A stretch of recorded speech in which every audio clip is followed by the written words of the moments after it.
कि ऑपरेशन सिंदूर के बाद ये प्रधानमंत्री का भाषण है, उस भाषण में ऑपरेशन सिंदूर पर खास जोर दिया गया।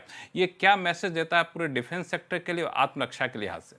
देखिए, अगर प्रधानमंत्री मोदी का भाषण सुने शुरू से लेके आखिर तक, चाहे उसके अंदर इकोनॉमी की बात हो, चाहे उसमें जियोपॉलिटिक्स की बात हो, चाहे उसमें डिफेंस की बात हो, चाहे उसमें आरएसएस का उल्लेख हो, आप किसी भी चीज़ को ले लें, अगर आप इसको पूरे इस स्पीच का सेंस समझेंगे तो उससे ये लगता है कि भारत इस समय एक बहुत ही निर्णायक मोड़ पर खड़ा है।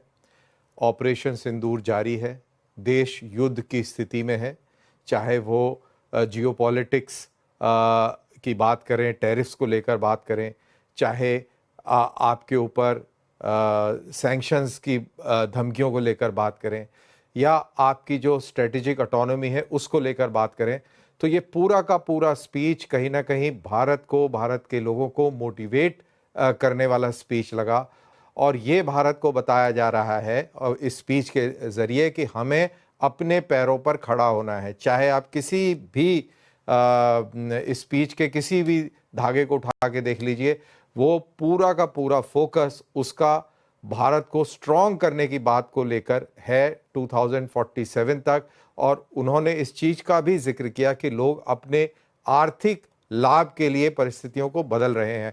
तो ये सारी चीज़ें बहुत इंपॉर्टेंट हैं। उन्होंने जेट इंजन का उल्लेख किया, एक बहुत ही मिसिंग कड़ी है इस आत्मनिर्भर, जहाँ तक रक्षा की बात अगर हम कर रहे हैं, एक बहुत इंपॉर्टेंट एस्पेक्ट जो है वो मिसिंग है, दैट इज़ जेट इंजन।